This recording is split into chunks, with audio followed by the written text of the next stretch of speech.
We know pretty well where the biggest strengths and weaknesses are on this Chicago Bears defense, but it's the young cornerbacks in particular that are the biggest wild card and the hardest to predict. You are Locked On Bears, your daily Chicago Bears podcast. Part of the Locked On Podcast Network, your team every day.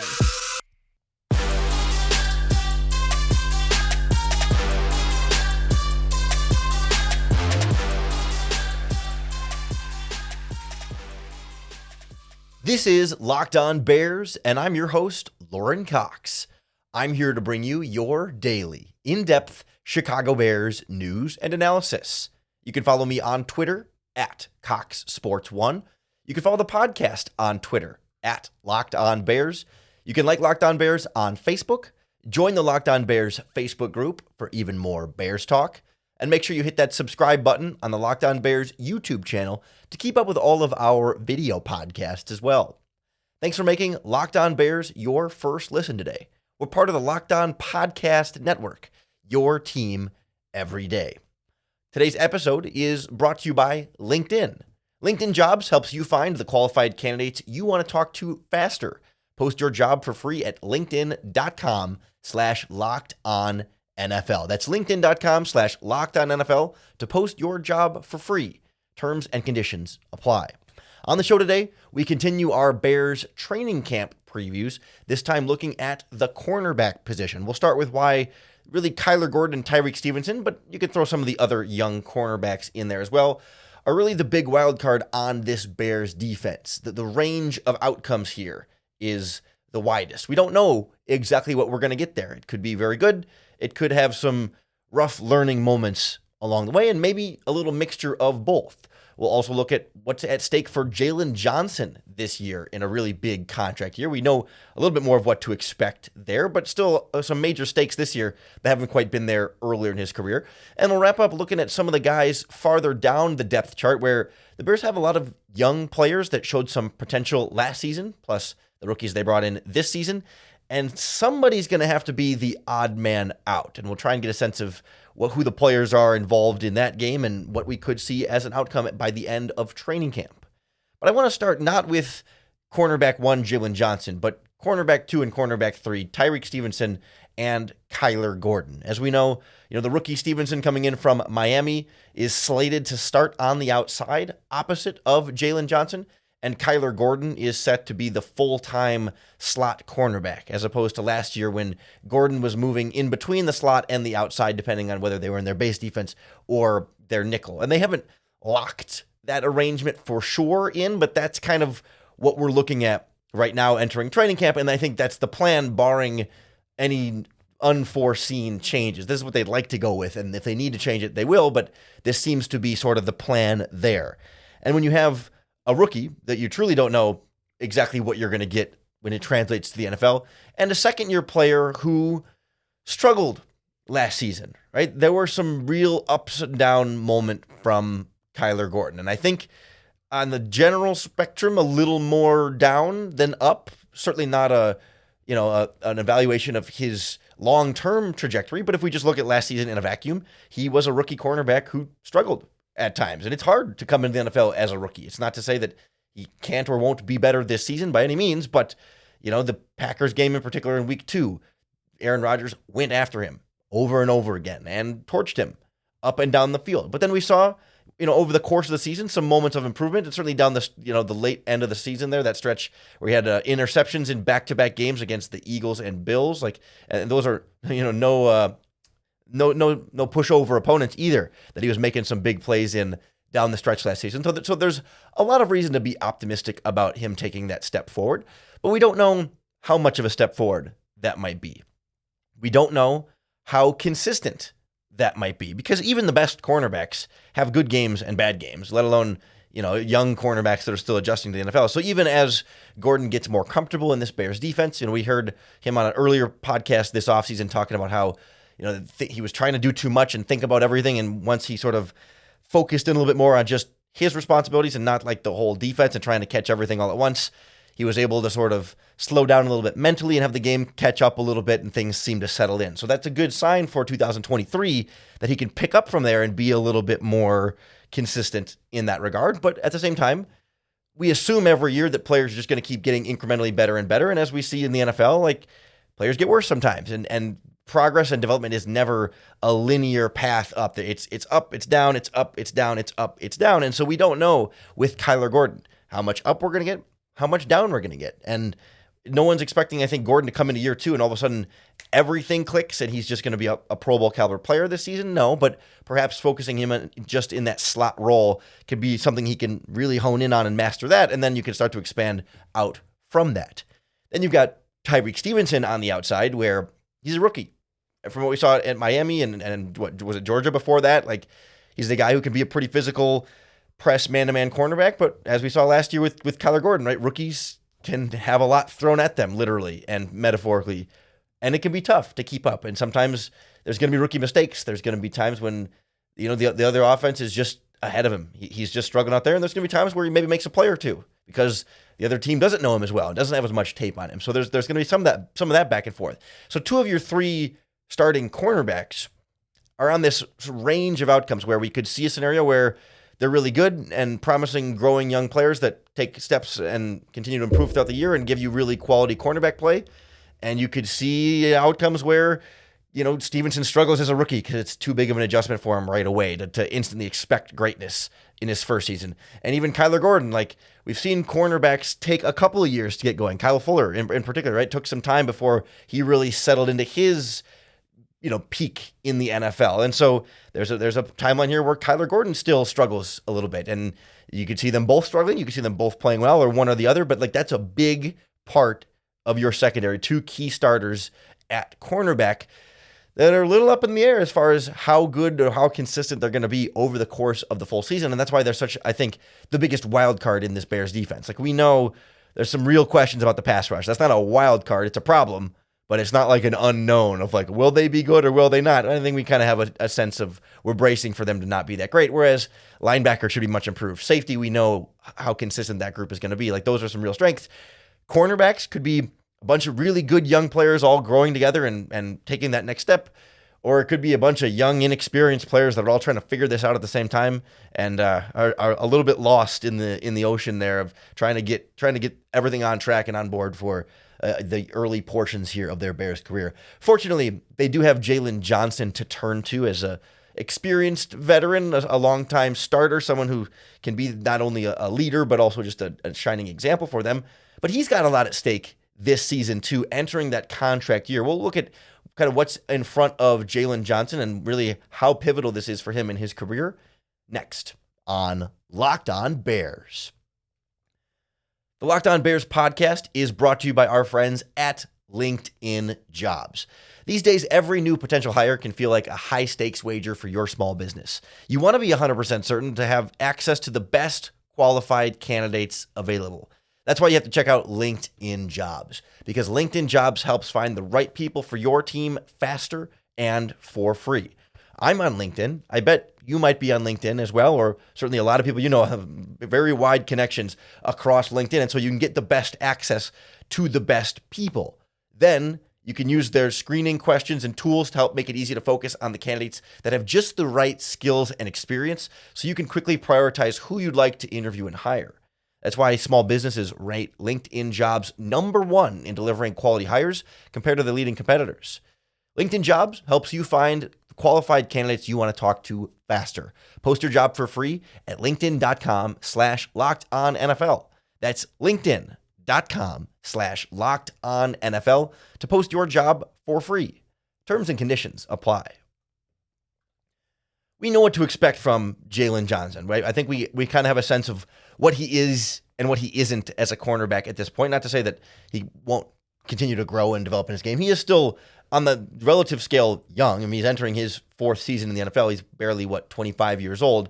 He's by no means, set in his ways, locked in, veteran, old man cornerback. But, guy who's started 3 straight seasons now, you feel like we kind of have a sense of what the Jalen Johnson experience more or less is. But this season, it means a lot for him entering the last year of his rookie contract. Not to fully assume that he won't get a contract extension before week 1, but you kind of read between the tea leaves and put a ear to the grapevine or whatever expression you want to use. And it feels like the contract extensions will be Cole Kmet and Darnell Mooney first, or either or, and that Jaylon Johnson's the least likely of them to get the early contract extension from the Chicago Bears, and that the Bears may want to see. It's not like they want to see more from Jaylon Johnson in the sense that like they're still trying to decide whether or not he's good or valuable or worth keeping around, but it becomes a question of value, right? How much are you willing to pay Jaylon Johnson? It's not a question of, do we want to keep him? Is he valuable? No, he is, and you want to keep him, but do you want to keep him at the same price tag that he would like to be kept at? And that's where the rumblings are that they're a little bit perhaps farther apart on that. And it's kind of also just a weird time in terms of, cornerback contracts. They're kind of being this like lack of a perfectly middle class there. Like there's the cornerbacks at the top, like Jaire Alexander's getting $21 million a year. Denzel Ward and Jalen Ramsey are getting 20. A couple of guys are at 19, but there's not really many guys between like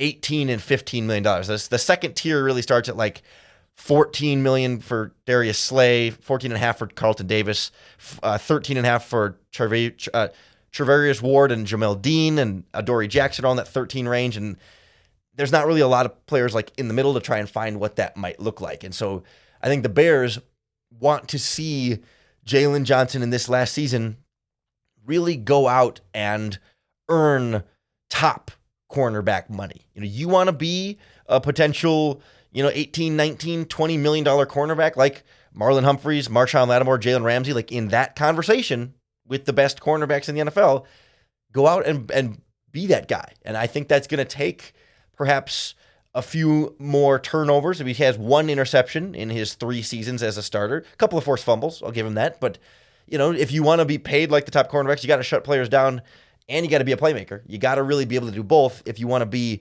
high-end, top of the tier cornerback money. I'm sure the Bears are willing to pay him like a well-paid cornerback. It's just a matter of where he sees that number versus where they see that number. And so, okay, Jaylon, you want to be that guy? First of all, can we do a 17-game season? Can we get through the entire season without missing significant time? His rookie year, he missed 3 games with injury. Second year, he missed 1 or 2. And then this past season, he missed 6. I think part of that in 2022, this past year, was that as the Bears were kind of tanking, they didn't need to rush Jaylon Johnson back. And maybe if they were a playoff contender, could Jaylon Johnson have played through some of those injuries? Could they have sort of, pushed him to play a little bit more in that regard? And maybe they took it more safe because, okay, who cares if you lose these games? Let's play it safe and shut him down and not have him out there and risk anything. Perhaps. Like I don't think of Jaylon Johnson as like, I don't associate him with injury prone per se. But at the same time, if we start talking about, okay, $20 million cornerback or, give or take, then you got to be consistently healthy. You got to be shutting down opposing top receivers, and you got to be making plays, playmaking, whether that's pass breakups, interceptions, forced fumbles. The last 3 seasons, his pass breakups have gone down 15, 9, 7. And of course, fewer games this past season. So again, it's not the perfect measurement there, but those sorts of things sound like nitpicking, but that's the difference between top money corner and second tier money corner. I think Jaylon Johnson has very clearly been like second tier money quality cornerback. Like these are all number 1 corners, CB1s. We're talking top 1, 2, 3, 4, 5, 6, 7, 8, 9, even top 10. If you got paid over $14 million a year on his next contract, he would be a top 10 paid cornerback in the NFL. I think that's Jaylon Johnson at this point has earned that. It's a question of, okay, has he earned, top 5? And certainly some of that with contract numbers are tough because whoever gets their contract most recently jumps to the front of the line, and then everybody, slots in. So just because you pay him a top 5 salary doesn't necessarily mean he's got to be a top 5 cornerback because that's just the nature of contracts. But still, you got to feel like, oh, he's the guy. And he's kind of the guy, but he's not like the guy. I don't think Jaylon Johnson is thought of around the NFL or certainly like around, people who aren't Chicago Bears fans. If you talk to fans of other teams or people who cover other teams, I don't think people think of Jaylon Johnson as like the true shutdown cornerback. Like I think the perception of Jaylon Johnson is he's very good. He's a good young cornerback that can do some good, can cover top receivers fairly well. And that's great. And that's the $14 million range. That's the top 10 range. But he's got to be that great young cornerback that can shut down number one wide receivers and be a big playmaker in the biggest moments. And he hasn't quite done all of that. And I think that's where you might find he and the Bears not quickly agreeing to a contract extension because of how the dollars might represent that. And the Bears say, okay, 2023, let's see it, Jaylon. Like, take that next step forward.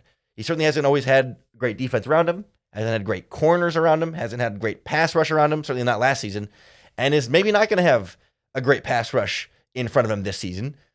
But at the same time, the Jalen Ramseys of the world, the top paid cornerbacks, even the Jari Alexanders, they are still really good even when no one else around them is, because you can just put them one-on-one with that receiver, and it doesn't matter what your pass rush does or what your other corners or your safeties do for the most part. If you're one-on-one with that receiver, it's just how well can you cover him. And those other guys do it really well, really consistently. And we've seen Jalen Johnson do it, but we need to really see it and cement it, lock it in and say, all right, Jalen, you're the dude. Let's lock you in for a big long-term contract as a cornerstone of this secondary. That's what's at stake for him this season. It's millions of dollars and his short and long-term future with the Chicago Bears. He was not a Ryan Poles draft pick. They're certainly not in a position to just let him go, but they moved on from Roquan Smith. They moved on from Khalil Mack. They have not been afraid to move on from just about anybody, and I don't think Jalen Johnson is immune from that, but I do genuinely believe they want him back, and it's just a matter of finding valuations on the same page, and this season will kind of be, that big test of like, okay, what value are you going to earn out on the field this year? Before we get to the regular season, though, the rest of this depth chart needs to be shaken out, played out in training camp, where there's a bunch of young cornerbacks on this team. Some guys we saw last season play pretty well for being thrown in as undrafted free agents. Another couple of young players thrown in there, plus Kindle Vildor still around as a part of this team. So somebody's got to be the odd man out here. And we'll look at the players, the numbers, and what we might expect from that group next on Locked On Bears. The Locked On Bears podcast is brought to you by our friends at birddogs. birddogs makes super comfortable shorts. They're going to make you feel good and you're going to look good. birddogs do the same kind of thing that Lululemon does, but they fit way better. They fit like regular shorts but like they hug you in a nice way, right? So they've got this stretch fabric that isn't so stiff or restricting. They've invented their own cloud knit fabric, and they even have a khaki short that looks just like khakis, but it stretches, so you get that slimmer fit, but without having to sacrifice that movement and that flexibility within your shorts. And they also have anti-stink, sweat-wicking fabric that helps keep you cool and dry all day long. Bunch of cool styles, really comfortable. When you put them on, you really don't want to take them off. Go to birddogs.com/LockedOnNFL or enter our promo code LockedOnNFL to get a free Yeti-style tumbler with your order. That's birddogs.com/LockedOnNFL or promo code LockedOnNFL for this free Yeti-style tumbler. Trust me, when you put them on, you won't want to take your bird dogs off. Cornerback is an interesting training camp battle where we don't have much of a starting competition. I mean, Kindle Vildor and Tyrique Stevenson are competing for the starting job, but Stevenson seems to already be kind of ahead in that regard, and I think there's an expectation, sort of a self-fulfilling prophecy here that it feels like Stevenson's probably going to be the starter, but I do feel like Kindle Vildor can still be valuable depth for somebody that you don't want to have to rely on him as a starter, but if there's an injury to either Stevenson or Jalen Johnson, you got to throw Vildor out there. You could do worse, right? I mean, for a number 4 corner on the depth chart, you could do worse. Like I don't foresee them really wanting to move on from Vildor unless he just forgets how to play special teams. But like he made his way into the team on special teams, so I think it seems to me like those 4 guys are completely locked in. And the rookie 5th round pick Terrell Smith out of Minnesota, like they're not going to take a guy in the 5th round and cut him in training camp unless he's just really bad, but I don't expect that to be part of the equation either. So there's 5. You might only keep 5 cornerbacks. I mean, it's certainly possible. We usually expect them to be a little bit closer to 6. In rare occasions, do you keep 7 cornerbacks. And you got 2 guys from last season in Josh Blackwell and Jaylon Jones, who played fairly significant roles in playing time down the stretch with the injuries that they did have at cornerback. And so it doesn't feel like there's room for both of them, to make this a 7 cornerback spot.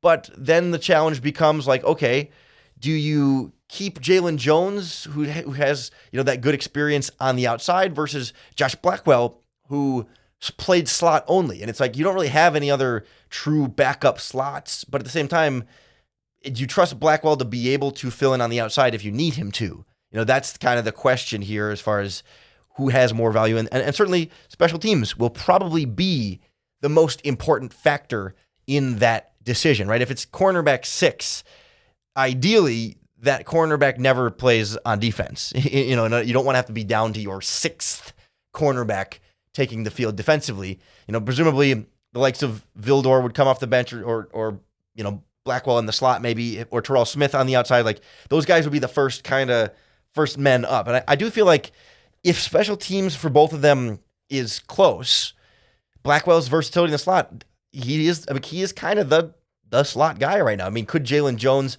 learn it? Perhaps. Could Blackwell learn and play outside? Perhaps as well. So it's just a matter of like how they value the special teams versus the defensive ability there. And certainly their confidence level in guys like Terrell Smith as a potential outside backup could be a big factor in there as well. If they feel like, okay, we need Jaylon Jones because we just feel like, just in case, he might have to play some kind of role or some kind of significant playing time on the outside, we trust him more than some of the other young guys in the roster. Certainly, either way, I think Jaylon Jones or Josh Blackwell, clearly whoever doesn't make the 53-man roster, will be a strong practice squad candidate and should stick around. And, not to completely ignore the other guys who are under contract. You've got also guys who were a part of this team last season in Greg Stroman, played some snaps in the last couple of games, and then Michael Ojemudia, I'm not sure how to pronounce his last name, but he came on late in the season as well, like week 17 or 18. Like, they've both been here through the offseason. They brought him back for a reason. There are other guys from last season that they didn't choose to bring back at the cornerback spot. So, like, those, you can't completely rule them out, but those guys also seem a pretty clear step behind everyone else. So I'm curious to see how Terrell Smith fits into that, if Josh Blackwell's slot ability and special teams is enough to bump Jaylon Jones off the roster, or if they just feel like, let's keep all 7 cornerbacks, because last season you lost Jaylon Johnson injury, Kyler Gordon was hurt, Kindle Vildor was hurt at times, and they were going with like an all backup secondary some of those games, and that can stick with you when you feel like, oh man, we got to throw undrafted rookie free agents out there because we just don't have anything else on the roster. And at least these guys would be guys that stick around. But again, like, you can put Jaylon Jones on the practice squad, he's not going to get sniped in that way. Same with Josh Blackwell.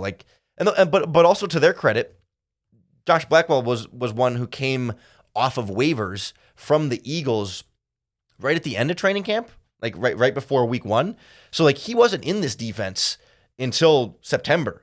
So this was his first offseason working with Matt Eberflus and Alan Williams and in this defense. Like, he learned it on the fly last year, and I thought showed some pretty important flashes, like more than you might think you would get from an undrafted rookie free agent. And so maybe another year in this defense, like, he gets better, a lot better. And same for Jaylon Jones too, but Jones was at least here earlier in that process as a result. And so, like, he came right after the draft in May last season. So he had all the training camp to be in this defense, but now Blackwell gets to catch up and hasn't been able to catch up all offseason. And I'm eager to see, what kind of progress he can make. But if I had to put a prediction right now, I think you keep 6. It's Jaylon Johnson, Tyrique Stevenson, Kyler Gordon, Kindle Vildor, Terrell Smith, and Josh Blackwell. Those are your 6. And Jaylon Jones goes back on the practice squad. It's going to be a good competition, though, because those guys are all either draft picks or guys who got significant playing time last season. So this is not, these are not training camp bodies. These are not guys who are going to have to be figuring it out. These are not, brand new undrafted free agents where the speed of the game and speed of practice and the defense and everything I learned is so much for them to keep up with. It's like, no, these guys have done it before. They're big boys now. They're ready to compete at training camp, and it's going to be fun to see all these different cornerbacks go head-to-head. Certainly, we'll keep close tabs on the cornerback battles at training camp all throughout the process right here on the Locked On Bears podcast. So make sure you hit that subscribe button on YouTube or wherever you listen to podcasts. That's going to be the best way to keep up with all of our Chicago Bears news and analysis. Not quite daily at this stage of the offseason. We're coming in for our last week of shortened podcast. I think next week we'll go back to 5. We might do 4 and ramp up slowly, but we're going to be back to a daily podcast for the rest of the year. We literally only take a month-ish, mid-June to mid-July is when we slow down and we're not truly daily for that stretch when between mini camp and training camp, when nothing is actually, the team isn't doing anything. There's not as much for us to be on talking 5 days a week for you, but we will be back soon. We will be back daily. That's why you have to subscribe. Keep making Locked On Bears your first listen each and every day, because then each time you listen, you get another opportunity to bear down.